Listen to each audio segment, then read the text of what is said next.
Olá, eu sou a Dora Kramer e esse é o nosso programa Não é Bem Assim, uma roda de conversa com os meus amigos Marcelo Madureira, Márcio Fortes e Pedro Paulo Magalhães. E hoje a gente vai conversar... Ei? O Brasil, Dora Kramer, é um país que tem um grande passado pela frente. É sobre... Como é que é isso? Isso é uma frase do Milor Fernandes. É, Milor Fernandes. Isso quer dizer o quê, Marcelo? O que tem a ver com a nossa conversa? É que a gente está vendo aí, nos jornais, no cotidiano, que o Brasil é um país que tem um grande passado pela frente.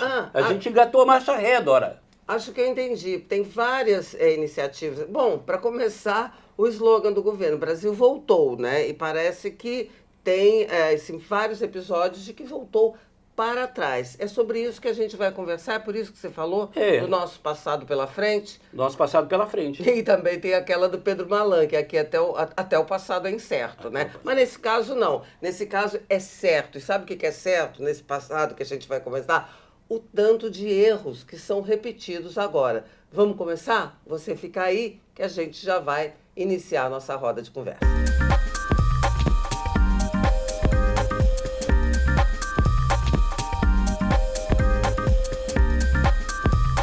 Olha só, são tantos os assuntos, são tantos os exemplos de volta ao passado que eu não sei nem por onde começar.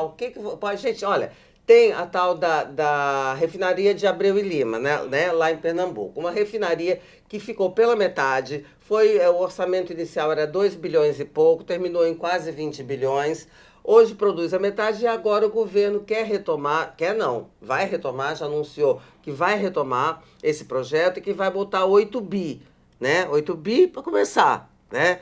E fora os escândalos de corrupção, incompetência, e isso é um projeto do presidente da República, assim, pessoal, ele quer levar adiante.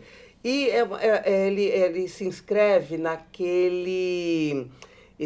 aquela coisa de reescrever a história. A gente está vendo hoje o governo e o PT numa tentativa, seja nos personagens, na desconstrução da Lava Jato, e não é só desconstrução, nós não estamos falando assim dos erros cometidos pela operação, mas na tentativa de dizer que não houve nada, tanto que Abreu Lima, lembrei agora, tudo que aconteceu com a refinaria de Abreu e Lima, o presidente da República disse que foi o resultado de uma urdidura de autoridades americanas com não sei quem mais, com o judiciário brasileiro, enfim. Para não deixar a Petrobras se desenvolver. Porque não queria ver uma Petrobras... Que é uma coisa fantástica. Robusta. Dentro disso, antes da gente começar, deixa eu só lembrar mais alguns casos. Aí lembrei a Lava Jato, Abreu e Lima, lei das estatais que tentam desconstruir, volta da Eletrobras, que mais anotei aqui, gente, tem os personagens que voltam à cena como se nada tivesse acontecido, Dilma Rousseff no BRICS, né? Não foi responsável por uma recessão nem nada. Guido Mantega tentando enfiar o Guido Mantega na Vale... De qualquer maneira. Na Vale de qualquer maneira, não dá a presidência, vamos lá para o Conselho. O Zé Dirceu ressurgindo como grande conselheiro da política, da República, dando pitaco. Recentemente, mais o Genuíno, Zé Genuíno, que foi presidente do PT, falou uma bobagem, pregando... O antissemitismo, né? José Genuíno falando um discurso antissemita. Pregando, vamos contar qual é o discurso. Pregando... boicote a empresas que tenham como donos judeus. E tem vários exemplos. Eu lembrei só de um, assim vou jogar na mesa. E tem outra, peraí. O recrudescimento da polarização. Porque o governo começou falando de pacificação. E agora o próprio presidente da República vem dizer que o seguinte, aqui, eleição de 24 é comigo e o Bolsonaro. Vou botar para derreter, vou enfrentar. E o Bolsonaro do lado dele também diz, olha aqui, eu não quero ver aliado meu elogiando o Lula. É assim que a coisa tá, olhando para trás. E aí, gente? Olhando para trás e esquecendo que foi 20 e poucos anos atrás, esse para trás do Lula 1, chamado, né? Quer dizer, Zé Dirceu, isso tudo é 20 e poucos anos atrás.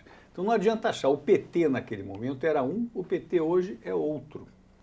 O partido do presidente da República não tem mais a importância que tinha em 2002. Então você se basear que tem ação política que fundamente essas tentativas de volta ao passado, você não tem, porque não tem a base, o fundamento da coisa. Não tem o mundo Não, e o Brasil é outro, tudo é outro. E mais, passa-se o tempo na política, passa-se o tempo na indústria, passa-se o tempo nos indicadores de desenvolvimento e passa a idade das pessoas. E mais, tudo que está acontecendo parece que é uma construção de campanha eleitoral para 2026, quando se diz que o presidente da República vai virar cabo eleitoral em eleições municipais, que é o que você falou. Não, é o que ele disse. Ele disse. Eu peço uma licença na presidência da República, um pouquinho, para ser cabo eleitoral de prefeitos e vereadores. É isso que ele disse. Então tá. Só que naquele momento, 20 anos atrás, ele não tinha adversário para contratar na sua própria tentativa de reeleição. Agora, ele não tem adversário pessoa física, que o Bolsonaro é inelegível, mas tem um adversário enorme, que é a sociedade brasileira como um todo, que está olhando e não está gostando. Porque elegeu o Lula na base da frente ampla, uma expressão ruim, né? Frente ampla. Mas a soma... Ficou ruim porque não deu certo, virou só uma expressão, por isso é que não, ficou que ruim. Agora o PT em São Paulo, o Boulos em São Paulo, resolveu dizer que a Marta entrar é uma frente ampla. Não é frente ampla coisa nenhuma, porque os dois são no mesmo campo político, da mesma família política. Mas o Tarcísio também está usando frente ampla, então virou... Está na tá boca de Matilde, todo frente mundo ampla. quer seduzir aquela casquinha do eleitorado, a casquinha. A casquinha do eleitorado que elegeu o Lula. Porque naquele momento, né? agregou, quer dizer, a candidatura Geraldo Alckmin, vice-presidente da República, agregou um outro campo político ao PT. É diferente dessas tentativas todas agora. E parece uma bobagem, porque todo mundo sabe que o Bolsonaro é inelegível. Tem influência, por isso, por aquilo. Tem uma certa incoerência dessa polarização, porque a gente sabe que quando você está tratando de prefeitura, os acordos são os mais malucos do mundo, né? São completamente assim, circunstanciais, locais, das famílias que não podem se falar, ou daquelas que aceitam conversar. É uma coisa muito assim, paroquial, em geral, na maior parte das prefeituras. Inclusive, o próprio PT não tem candidato. Não consegue ter candidato em São Paulo. Nem em São Paulo e nem em diversas capitais. Rio. Em diversas capitais não terá candidato. Quer dizer, como o que não era o caso lá há 20 anos atrás. Quer dizer, que ele tinha candidato em qualquer lugar, tinha uma penetração muito maior. Pedro então, Paulo, eles querem viver hoje como se tivessem com o poder de 20 anos atrás. Deixa eu dar um número assim... Isso vai dar ruim, isso não pode dar certo. Para falar em prefeitura, você falou quase exatos 20 anos, em 2012, o PT elegeu 690 prefeitura. E na última eleição, hoje ele tem 183. Na última eleição, nenhuma capital. Só para dar uma dimensão, sabe, da diferença desse período. Dos 5 mil e tantos municípios que o Brasil tem. Isso. Então eles lidam com a realidade do passado. Quer dizer, então quando a gente fala de revival, a gente fala de retorno ao passado, voltou para trás, é porque o país está sendo comandado com essa posição. Inclusive, eu acho que o Lula acha que manda muito mais do que manda, né? Porque a gente sabe hoje o poder que o Congresso tem, né? Esse poder todo não está na mão dele. Ele fala como se estivesse. Porém, ele mesmo sabe que não e também fala que sabe. Ao mesmo tempo que ele diz essas coisas que transmitem uma ideia de não, eu sou o polo, nós temos a condição e vamos enfrentar isso dessa forma. Ao mesmo tempo também ele toma medidas e discute com o Congresso. A gente sabe disso, com os termos que tem que conversar. Tanto que ele fez acordo antes de assumir, né? Eles fizeram um acordo para poder ter aquele dinheirão, para a transição, sentaram na mesa e fizeram um acordo antes de assumir.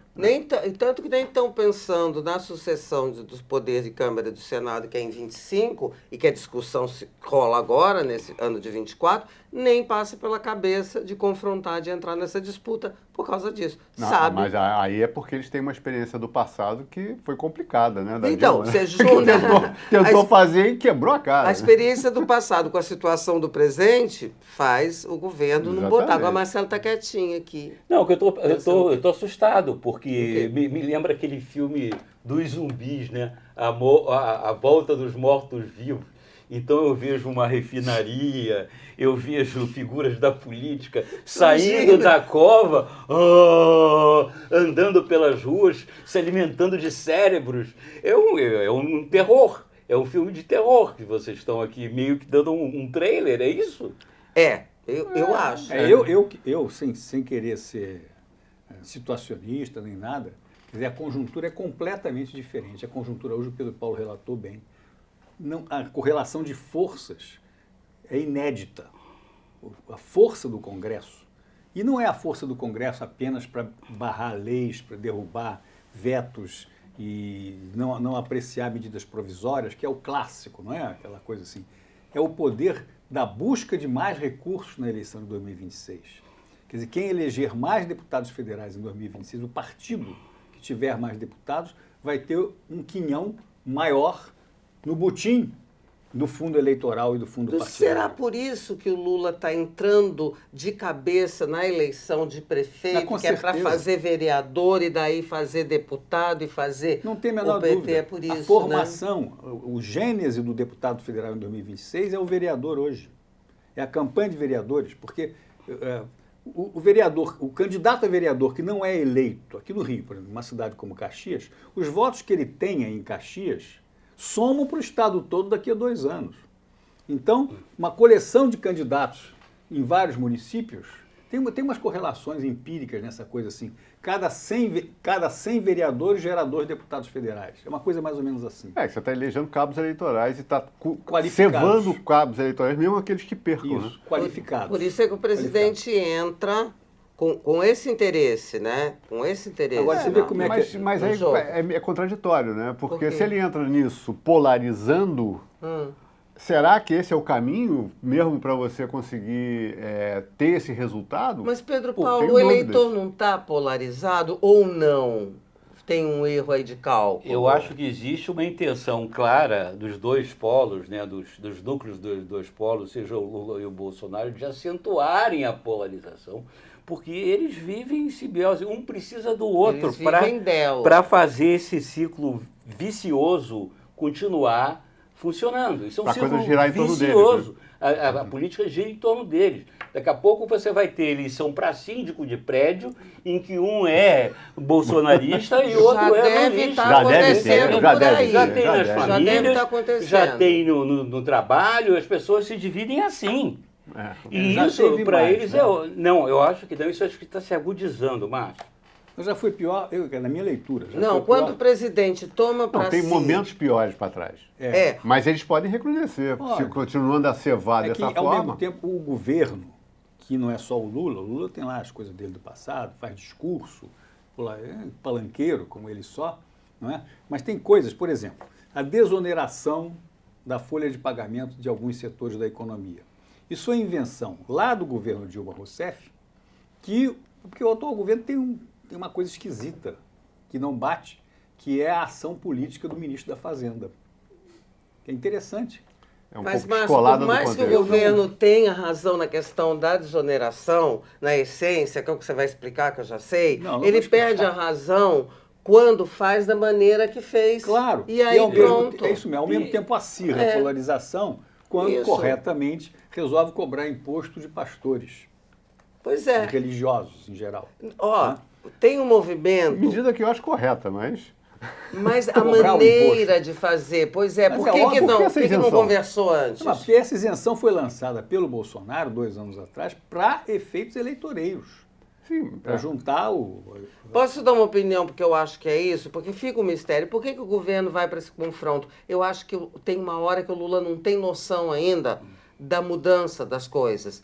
Então ele acha que tem mais força do que tem e vai, entendeu? Aí veta, emenda sem negociar, apresenta MP sem negociar, corta a isenção de pastores sem negociar, achando que pode e não pode mais. Eu Teve achei- um sinal disso, eloquente para mim, o Haddad não estava lá no lançamento da política industrial. Ele não foi ministro da Fazenda. Isso, cara, para mim, chama-se ausência eloquente. Ele falou muito quem mais estava na não economia indo... foi a Esther Dweck que estava lá. entendeu? Ele fez um discurso enorme, maior que o do Lula, não indo. Dizendo o quê? Esse discurso ausente? Dizendo o seguinte, vamos explicar. tô fora. Não concordo com isso. Não concordo com isso. Porque esse é Nas mais um plantas. revival, né? Quer dizer, essa política industrial que está colocada aí é mais um revival, né? Quer dizer, é um PAC industrial. Quer dizer, é aquela coisa, junta tudo, porque não tem objetivo, não tem. São seis eixos de investimento. Uma coisa completamente, até agora, Não tem com nem chance de meta, dar completamente errado. não tem né? nem meta para se dobrar quando for alcançada. Exatamente, que é o que caracterizou, por exemplo, o PAC, um dos erros do PAC, ele nunca teve meta. Era uma coisa assim, é gastar, gastar, Uma gastar. lista, É botar dinheiro na economia. Na realidade era isso. Põe dinheiro, Quer dizer, que vai gerar, isso vai gerar Era o crescimento. pensamento da Dilma. Era um É pensamento. querer Gastar fazer é desenvolver. coisas do passado que já deram errado no mundo que já não é mais aquele Exatamente, o mundo. mundo Então, hoje E é muito diferente. O mundo é anticambiário. Quer dizer, não pode voltar lá ao Geisel, que teve o fechamento do petróleo. Você, pô, voltar ao passado assim é ruim, né? Em 73, com o negócio do preço do petróleo passando de 3 para 30 dólares o barril, o Brasil resolveu se fechar. Dizia, eu sou suficiente para mim mesmo, não preciso mais de nada. Criaram coisas interessantes, né? O programa do álcool, por exemplo, os combustíveis, etanol, só de coisas interessantes. Só que isso tudo não é mais possível hoje, porque o mundo é completamente intercambiado na produção, na troca de conhecimentos, de experiências, na inovação e em todas as características, inclusive na questão ambiental. E você não pode achar que a Amazônia é nossa, nem que é do mundo. É uma coisa completamente diferente o que acontece com o meio ambiente, esse sim que é do mundo. A questão climática, ambiental. Então, é nesse mundo interconectado, em que as cadeias de suprimento, que é apelidadas de supply chains, tá vendo? Ganharam a prevalência do mundo. Você não pode dizer que um automóvel brasileiro é brasileiro. Ele é brasileiro, mas ele tem alguma coisa coreana, alguma coisa chinesa, alguma coisa não sei o quê, e isso e aquilo. Você querer voltar a fazer protecionismo, quer dizer, nada de importação, e subsídio, é uma coisa completamente... Olha, me lembro do tempo... Ai, meu Deus do céu, velho é uma coisa horrorosa quando começa a lembrar do passado, né? No tempo do desenvolvimento do Nordeste, quando a Sudene foi criada e preconizada, o pessoal fazia fábrica de tudo e mais alguma coisa no Nordeste. De tudo. Teve até fábrica de automóvel naquela época, a Willys, Overland. Todos fecharam, porque não tem relação entre o estímulo que você dava, que era um estímulo fiscal direto, que você, em vez de pagar imposto de renda, fazia uma fábrica. Não há relação disso com a realidade do mercado e do uso da produção industrial. muito bem, então o governo está governando fora da realidade presente, é isso?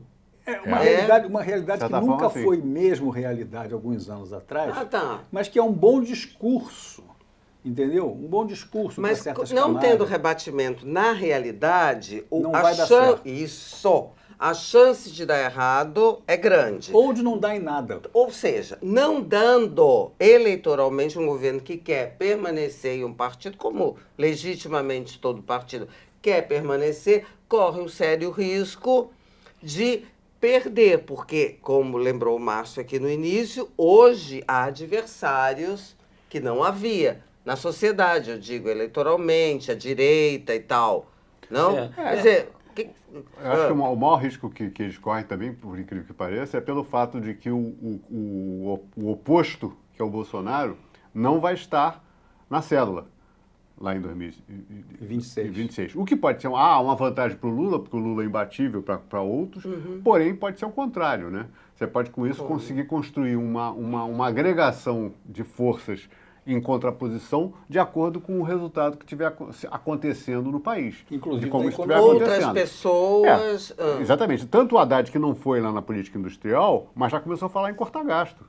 Já começou a mencionar, já começou a entrar na trilha do corta gasto. Por quê? Porque senão a meta fiscal não vai acontecer e isso começa a criar problemas de crescimento, problemas da expectativa que vai acontecer para frente de investimento. Até a própria política industrial depende dessa coerência fiscal, dessa perspectiva para poder ter sucesso, porque investidor nenhum vai investir só porque tem crédito. Isso não existe. Ninguém investe só porque tem crédito. Investe porque tem perspectiva. Aí eu assumo o risco de pegar um crédito. Gente, né? vocês Mesmo já- subsidiado. A gente falou aqui no início dos dois, né? Marcelo desenvolveu como é que eles precisam um no outro. Ele, o Bolsonaro e Lula tal. Bolsonaro achando que manda mais, querendo um pouco repetir o Lula. Quando ele quer dar ordem no PL, estando inelegível, ele quer repetir um pouco o Lula quando estava inelegível também, mandando e desmandando. Fingindo que é presidente. Fingindo que é presidente, fingindo que é candidato, um pouco eles estão repetindo. Agora, o que eu fico curiosa de saber, de análise, será que o eleitorado vai embarcar? Porque que eles queiram, ok, tá? Agora, que isso dê certo e que o eleitorado, numa eleição para prefeito, aceite que isso se dê na base, na mesma base que se deu a eleição presidencial e não na atenção no projeto, do projeto como os projetos concretos da cidade? Será que o eleitorado vai? Será que não podem se dar mal? Eu acho que sim. Não é isso? Eu acho que Podem, sim. não é certo que vão se dar mal.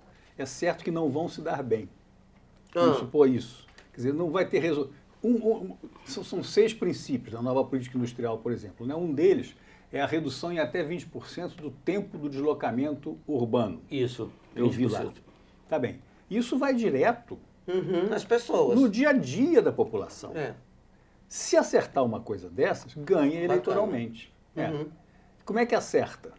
Você pode acertar melhorando o tráfego nas cidades, fazendo corredores, BRTs. Não, mas eu não estou falando Mas não disso, é do resultado. Eu estou Claro. falando aqui, quando vai o discurso, se o eleitorado vai cair nessa, vai aceitar, independente do que... Tem que comprar essa ideia do eleitorado. O tal do PAC lá atrás, no último governo, Comprar qual ideia? a ideia de que você está trabalhando organizadamente, Não, isso é metodologicamente, para dar certo, dar Márcio. prosperidade A minha ao país. pergunta não foi essa. É porque, como um lado e outro, os capitães das torcidas estão querendo uma coisa, é disso que nós estamos falando. É. Eles se apresentaram assim. A minha pergunta, que eu joguei o assunto aqui, você acha que pode não dar certo, mas o certo é que não... Não, como é que é? Pode não dar, não dar muito certo. Não quer dizer que Mas- seja um desastre. Quer dizer, Tá. Ou o contrário, tanto Mas faz. aí o Marcelo estava ensaiando falar, acho que não. Se o eleitorado vai embarcar na vibe do nós contra eles, Eu acho o Márcio, De novo. o Márcio já falou o seguinte, ele é um cara muito educado e tal, foi que a probabilidade de não funcionar. Eu já posso falar, não, isso não vai dar certo, não tem a menor chance de dar certo. E o que eu vejo olhando esses planos, Até porque não dá muito tempo. os governos, essa coisa toda, o que a gente percebe é que existe uma falta de ideias. Quando diz, o governo não tem ideia de como ignora o mundo contemporâneo. Se ele ignora o mundo contemporâneo, como é que ele vai formular, vai ter ideias para enfrentar a realidade, para enfrentar o mundo como ele é? Não tem. Isso não quer dizer que o outro lado tenha, também não tem. E isso que nos deixa numa situação absolutamente desenganada. Porque o que seria essencial, há exceções, há as honrosas exceções de praxe, né? Diria até no Ministério da Fazenda, em que percebe isso, mas não é a voz maior, não é quem fala mais alto. O que se percebe, no geral, é uma falta de entendimento da realidade, né? Querer trazer a valor presente o que era 20, 25 anos atrás, e também não tem ideia nenhuma, mesmo mesmo que você volte ao passado, não se tem nenhuma ideia nova para enfrentar as coisas como eram 25 anos atrás. Isso é desalentador. Eu vou para o aspecto mais prático para responder a minha resposta para a Dora em relação a essa questão. Eu acho o seguinte, a polarização que eles estão preconizando e estão estimulando e querem que seja a tônica dessa campanha para poder, com isso, cada um dos dois lados se beneficiar disso e se preparar para 2026, ela perde o pé da realidade porque como é que ela foi construída, como é que ela foi acirrada? Eu acho que ela foi acirrada primeiro, tem a questão do Bolsonaro no governo dele ter tomado todas aquelas atitudes que ninguém acreditava durante a pandemia, né, que expôs uma personalidade, e gerou a questão anti-vacina, toda uma discussão maluca, né, de terra plana na real, quer dizer, uma coisa anti-ciência, que ganhou e capturou, né, o brasileiro médio de uma maneira impressionante,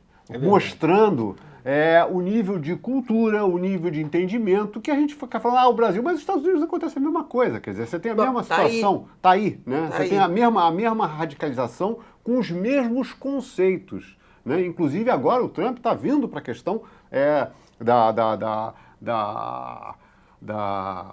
dos costumes, né? Vindo para a questão dos costumes também, trazendo a questão dos costumes mais conservadores e tal, não sei o quê. Então, foi isso que revelou uma faceta do Brasil que não era considerada, né? Que ninguém considerava que isso era assim. E esse público oscilou, votou em Lula, votou na esquerda lá atrás, e agora, porque agora foi capturado por uma imagem de identidade deles, né? Construiu uma identidade. Como é que eu vou transportar isso para uma eleição municipal? Como é que eu vou transportar isso para uma eleição municipal? Em que o candidato está com um da esquerda e um da direita junto lá apoiando ele. Ou um do centro junto e o outro lado não é exatamente... Não tem os dois lados têm componentes, né, desses costumes, componente dessas maluquices nos dois lados. Então essa diferença não se dá nesse plano. É muito difícil você se distinguir. Como é que você vai atribuir esse A e esse B? Vai ficar AB, BA, é isso que vai ser. Eu não sei se eu consegui fazer entender. Não, conseguiu demais. Tanto isso que não se transfere para isso. Agora, numa grande capital, isso pode acontecer. Nem isso, Pedro Paulo. Isso pode acontecer. Vou te dar um exemplo. Quando você falou, me veio, é isso mesmo. Você tocou num ponto essencial. Por exemplo, São Paulo. O vice-presidente da República tem um candidato que é diferente do candidato da presidente da República, que é isso que você está falando. Já complicou. É verdade. Pois já complicou. Onde é que está o governo? Né? Pois é. O que pode acontecer, que o Lula falou... O governo está na Marta Suplicy, que saiu do governo do adversário para ser vice da situação do governo federal. Como é que está claro isso? Não está claro. E o candidato que o Bolsonaro, teoricamente, até agora apoia, não é, por essência, um bolsonarista. O prefeito de São Paulo, não é mesmo. Porque os bolsonaristas queriam alguém que tem mais clareza, mas os analistas de marketing dizem, essa pessoa eleitoralmente não dá. Boa. Então esse desenho, Pedro Paulo acho que desvendou a coisa aqui. Esse desenho nítido, não, que a minha pergunta era essa, qual é a possibilidade disso dar certo? Esses caras estão falando com base, tem base? Não. Estão falando num negócio do passado. Essa nitidez não existe na eleição municipal. Não é isso? Por isso o Lula, que é um símbolo ele mesmo, né, resolve assumir a campanha em caráter pessoal e não partidário, nem de costume, nem de economia. Mas como ele atrai esse tipo de conflito, de atrito, ele é o nosso contra eles. Vestidinho, é o figurino. Ele inventou essa coisa, foi ele que mencionou a tal da herança maldita lá em 2002. Começou. E já que é toda nuançada, que expressão horrível, cheia de nuances, a eleição municipal, né, pode não dar certo. Agora tem um recado que eu não sei, que é um recado, um pedido aqui. Antes ficou uma divergência. Quem falava, quem dava esse recado, se era Marcelo ou Márcio Fortes. Vocês se resolvam. Eu dei no início. Deem o seu like, compartilhem o nosso canal, né? Assinem ele também, que é muito importante, ativem o sininho. E também, se você não quiser assistir aqui no YouTube, pode assistir em qualquer plataforma. Mas, Marcelo, sabe o que eu acho? Eu acho muito importante que aqueles que nos acompanham, que estão crescendo em número, é uma coisa, obrigado, né? Que contribuam para a gente compor de forma mais adequada aqui a nossa conversa. Com temas, assim, temas, escreve, dá palpite, telefona para Dora, manda um WhatsApp para Pedro Paulo, entendeu? Um anúncio, um outdoor na frente da casa do Marcelo Alencar, dizendo Marcelo como é que Alencar? Não, para o Marcelo Madureira. Você vê que coisa, hein? Que coisa. Perdão, Marcelo. Não é que a gente não tem assunto, não, pessoal. Muito pelo contrário. Tem assunto demais. Assunto demais. O que a gente quer saber é o que vocês querem que a gente discuta aqui. Tá? E com isso a gente vai ficando por aqui hoje, nessa quarta-feira. Hoje à noite já deve estar no ar. Deve não, vai estar no ar, olha bolas, que aqui tem competência, como é que chama? Logística. Logística, isso, eu ia falar administrativa, nada a ver. E sempre dizendo aqui, à noite já tá, você por favor acompanha, olha e tal, Goste, mande seu like, sua participação. Um beijo, é o que a gente manda para você.